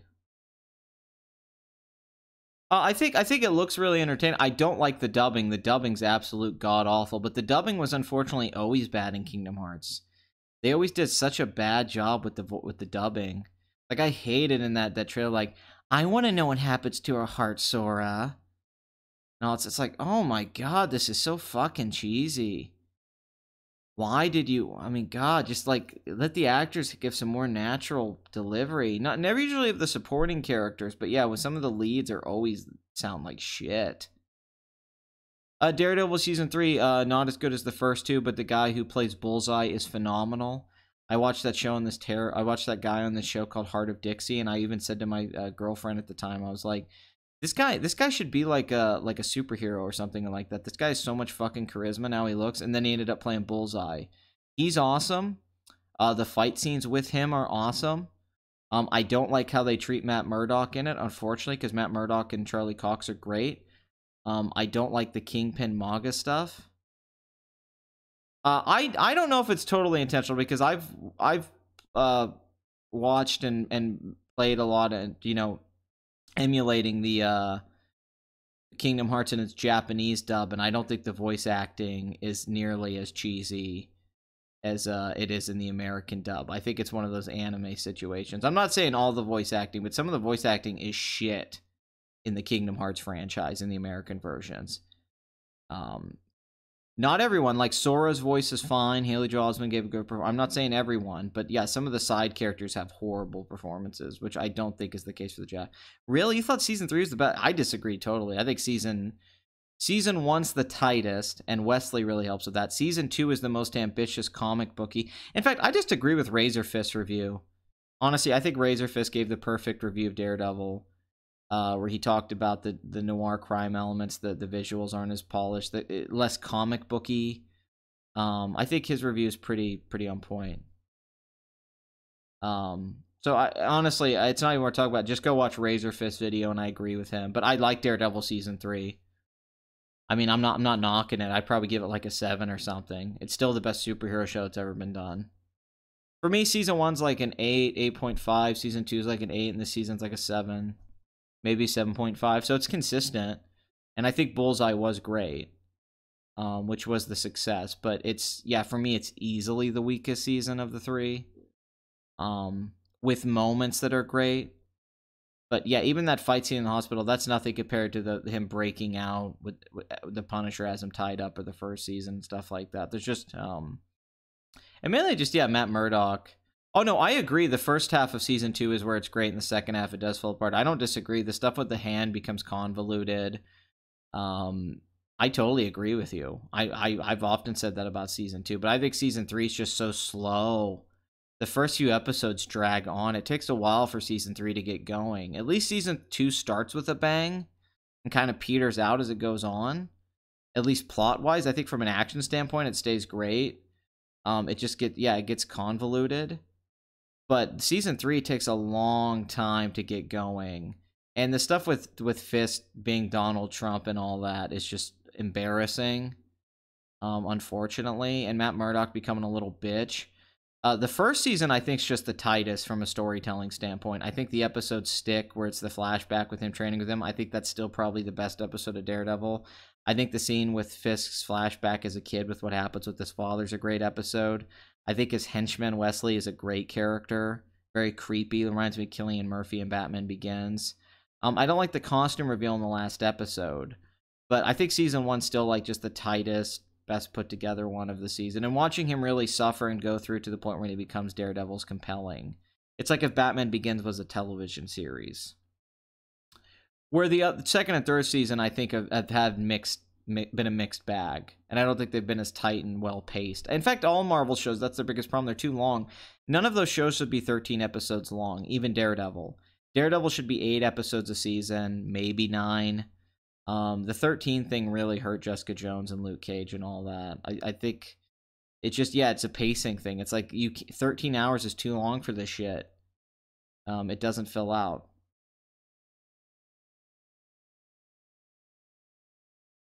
Super 3 combines the best parts of season 1 and 2. The stuff with Matt Murdock giving up on being Matt Murdock instead of Daredevil is a great twist on the concepts of superhero giving up. I think that stuff's interesting. I agree with you. For me, a lot of it's just a pacing issue. I think it's slow as fuck. Like, I don't disagree that conceptually it's interesting. But the first, like, 3 or 4 episodes are just so slow. And I honestly think you could cut those episodes out and it would be better. It'd just be a better show. And just some of the dialogue wasn't as good. The dialogue was really cheesy in the third season. And there just wasn't... It wasn't as gritty in parts.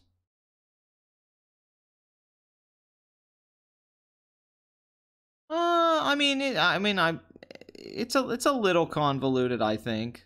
I feel like a lot of stuff in the Daredevil thing's a little, I think when you think it out, it really falls apart. And I think that for all 3 seasons. I think all 3 seasons of that show suffer from that. They are cartoonish. Yeah, that's the problem. It's not even worth putting in there. Like, it just stops being subtext. It just becomes it becomes too comedic because it's obvious, where you actually have him saying, like, we're gonna make this great again. It's like, you don't need to do that. Like, don't ruin this with that bullshit. And my biggest problem with Daredevil has always been Karen and Foggy. I hate both of them. And I've hated them since the first season, and I still hate them. I think they're horrible how they're written. I think both actors overplay it. And I think there's too goddamn much of them, for one thing. I'm really fucking sick of Karen and Foggy, and they've never fixed that issue for me. Whenever it's just about Matt Murdock and being Daredevil and the stuff with him being a lawyer, I think it's fucking great. And I think everything with Wilson and Fisk is pretty great. So, I'm a fan, straight up. But the spectacle let me down a little bit in the third season. I thought they would elevate the spectacle, and outside of that Bullseye Daredevil fight, they really don't. And that disappointed me a little bit. They were trying to go back to the grittier version. Yeah, that's been the problem with Daredevil 2, is ever since Drew Goddard left in episode 2. And episode 2 of the first season, so good, when he goes to that fight at the end at the hallway and saves that kid. And I always felt like if Drew Goddard would have stayed on, Daredevil would be a much more consistent, better written show with better dialogue. But the fact they keep changing showrunners has affected the quality. The show feels inconsistent. Like, the second season doesn't feel like the first season. The third season feels like a new thing. And it just makes the show weird. It's like you're not getting one vision throughout the whole show. And that's unfortunate, because I think if Drew Goddard, because he thought he was going to go make all these Spider-Man shit. I think if they could have kept a lot of that stuff consistent, it would have been better. But You know, I just don't like the actress who plays Karen. That part where he's touching her in the rain at the second season, she have an orgasm. I think she's annoying. She's a good-looking woman, but the way, like, God, she drives me crazy. It's like a cringe thing. I can't even look at her. And how she talks and does things, it's like, ugh. It disgusts me. It really does. I can't even...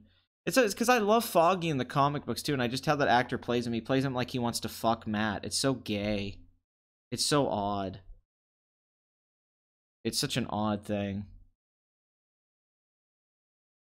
Just a lot of things like that. Casting choices I don't like in Daredevil. The changing of showrunners, I think, has affected the quality of that show, despite it having some of the best action scenes of any show ever on television. And Charlie Cox being brilliant as Matt Murdock when it's good. And, yeah, Vincent D'Onofrio being brilliant. Oh, I agree. I mean, I agree with you. I think the Bullseye backstory is the best episode of that season, easily. That's a really good episode. It's funny. I've talked to Blood Money about this. The best episodes of most Marvel shows are flashbacks. Like the Stick episode in season 1, the episode with Fist backstory, Bullseye. Luke Cage best episode in the first season is the 4th episode where it's the flashback to him being in prison. That's the best episode of all of Luke Cage, which is just a boring as fuck show, honestly. But second season is so boring. But that great scene, that great episode where it's the comic book story and he gets in the outfit and he's like, I look goddamn ridiculous. That scene's great. The Jessica Jones flashbacks, all that stuff's like the best shit in those shows. They're really good at flashbacks. Like all of them. Every time they do a flashback, it almost always works. Yeah, Trump analogies don't. I think the reason Trump analogies don't work is because they're too on. Trump is such a grand figure. He's such a like a demagogue. He's such a that you trying to comment on him or capture him in any subtle way doesn't work because Trump is not subtle. He is bigger than life. So how do you contain that into your storytelling without it being too aggressive? And I don't think it's a way to do it. I think it's a bad idea. I think you should just avoid it and comment on something else. Because how are you going to be more grand than Trump? How are you going to be more capturing than Trump? There's no way to. So don't even try. It's a waste of time. You know, if you want to make like all the President's Men to Nixon, you know, for Trump, that would be fine. But nobody wants to make that movie or show. Everybody just wants to be like, MAGA bad. Nationalism bad, racism bad, and it's like that's fucking like that's not storytelling.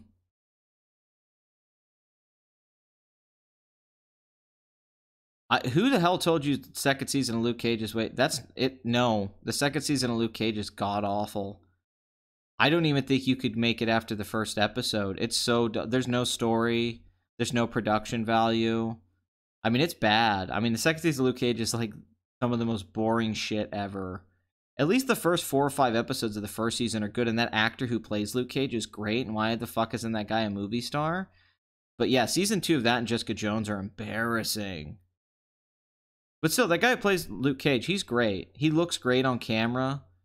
He looks beautiful. Like, if you know about cinematography and lighting, that guy really pops on camera. Lenses love that guy. Oh, yeah, that's a fun scene where he kills all the guys. Yeah, pretty much everything with Bullseye I liked a lot. I think Bullseye really saves the 3rd season, because I did not like Matt Murdock in it. But I think that guy who plays Bullseye is great. I hope he has a career after this. I think all the scenes with him are really fun and entertaining. And the fact they actually commit to that, like, because I thought they would try to keep it more grounded with the Bullseye thing that he can just hit any target. I thought they would be more gritty with it, but they just went complete comic book cartoon with it. I love it. They're just like, no, fuck it. He can hit anything from anywhere. They just went all the way with it. They didn't try to make it believable at all. They're just like, nope, fuck it. Fuck physics. Apparently The Bodyguard's a really good show. Our Bodyguard with King Rob. Yes, most of Netflix's Marvel became a failure, yes.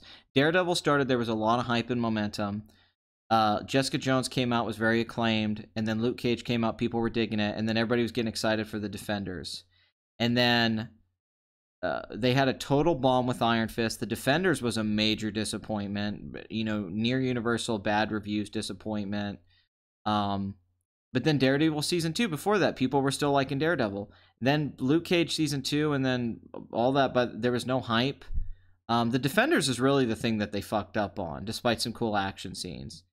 And outside of the Daredevil show, some episodes of Jessica Jones and Luke Cage, I don't think the Marvel, I think it's been a total failure. Too many episodes. It shouldn't have been 13 episodes. They should have put more money into those shows. They didn't give enough money to Luke Cage or Jessica Jones. And some really good actors were wasted. Great idea to do a Marvel television series that were interconnected on Netflix. But yeah, I would say it was a major disappointment. And I think Netflix moving on from it isn't just a fuck you. I think that there wasn't really where else to go. I think people are really just interested in Daredevil anymore. And I think if any of the shows come back, it's going to be that one and like a Heroes for Hire. Because if I was the MCU, I wouldn't be done with Charlie Cox as Matt Murdock or Vincent D'Onofrio as the Kingpin. I would try to keep them around as much as I could. Oh yeah, Creed's very good. As I'm saying, the hype's died down. Like the hype for season 2 of The Punisher, Luke Cage. I remember the hype for the Marvel shows when they first started. Like when Daredevil first came out, that was real hype. And it didn't last. In the same way, the movies still have hype when they come out. That we get an Infinity War, or Black Panther could make $1.3 billion. I'm gonna set the film community ablazing. They're all gonna start smoking weed. Oddly enough, Wind Waker. Although most people would say Twilight Princess because it's more of the classic Zelda game and a masterpiece. Let me make that clear. And Ocarina of Time, but I just love the simple elegance of Wind Waker. It's kind of like why I like Final Fantasy IX so much. The Miyazaki. I haven't seen Big Little Lies. I've just heard good things. The simplicity of Wind Waker, I just absolutely adore. It has a huge place in my heart. Twilight Princess, if I was being objective, probably is the better game. Because it's just so big and it has so little flaw. And it's amazing. But I think Wind Waker is such a great thing. Wind Waker's so important to me and beautiful. Haunting of Hill House, first 5-6 episodes are really good. I don't think it sticks the landing so much, but yeah, the first half's really good. Yeah, Wind Waker's art style and the music and just when you're on the water and all that, that's just my shit, man. Like, I wish there was more Zelda games like that. I mean, that's my thing. I think it's one of those GameCube gems. That's really overlooked. Majora's Mask, the clock was frustrating, even though it did give the game tension. And I know they took it out in the HD thing. But it is tough when you got to beat those levels on a clock. But Majora's Mask is great. It is the black sheep of the franchise in many ways, but it is good. Yeah, Wind Waker's reputation has grown, even though it got great reviews. I think people, because Twilight Princess is just like, most people will say this thing. They'll say Link to the Past, Ocarina of Time, and Twilight Princess, and they'll switch the order up. Those are always the three that people will say most of the time. They'll either say like, and I'm with most people, Link to the Past is my shit. But for me, it'd probably go Wind Waker right there with them. I think Wind Waker's just a perfect little poem or a painting or something. It's just a perfect little brush stroke in the franchise. It's so good.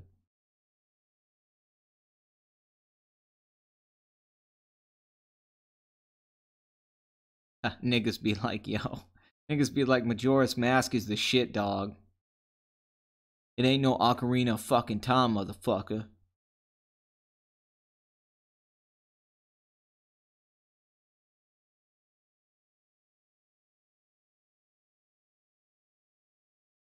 But, you know, really, I mean, one thing about Zelda franchises, most of the games are really good.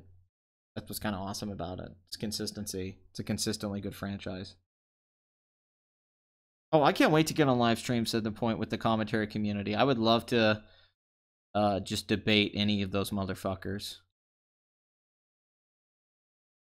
I don't want it to be that thing where it's crowded with like 20 people. I'm so sick of that shit. Every time I've ever gone on a live stream where there's like too many people and it's crowded, it's just a waste of time. You have to be aggressive and be an annoying asshole to get a word in. I'm just sick of that shit. I'd much rather be like 2 or 3 people.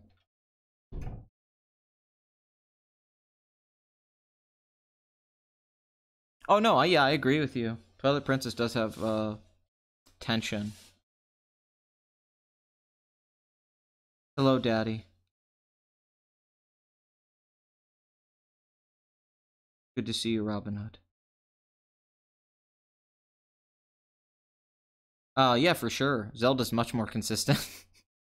They still make good Zelda games. Like Breath of the Wild's great. And every Zelda game's just different enough to be its own thing, while sharing elements.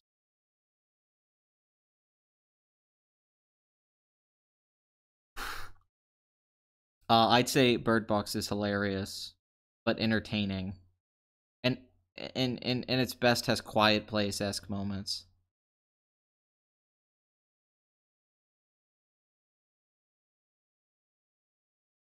Are you planning on marrying your fiance? Well, typically when you get engaged, funny, that's the intention of why they're fiancés, that you're going to get married.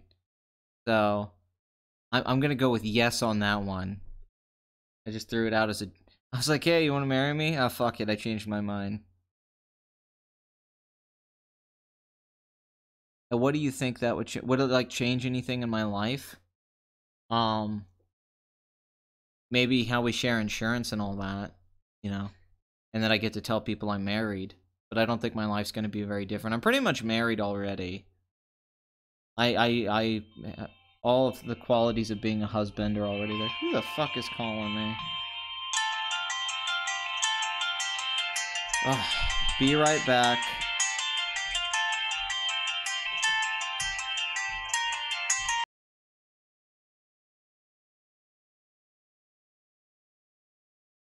Okay, I'm back. Is your wife hot? Well, I'm not married.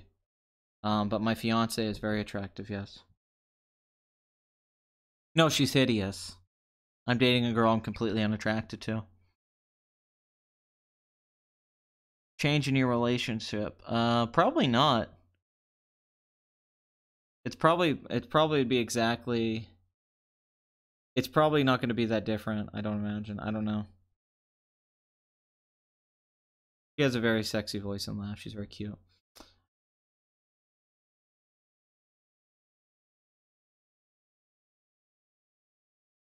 I miss coming on my streams. I mean, yeah, there's people who just get engaged for the fuck of it, but I'm not that way. I take it seriously, you know. It was a very serious thing to me to like want to get married and all that.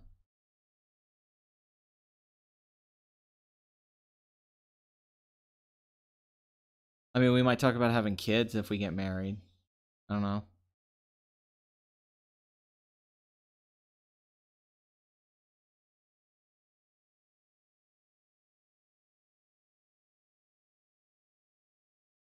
You gotta debate any live streamer. Anyone. Oh, by the way, no Bathory this session. I didn't even think about that. Sorry, miss you, Bathory. It feels like it's just a glass half empty on her hair. It's unfortunate. You know, people get engaged for fun. I have met girls like that. I get what you're saying. That it's just like I'm engaged. Yes, I've seen yes, animation taught us, yes. Not everything. I have seen a couple videos though.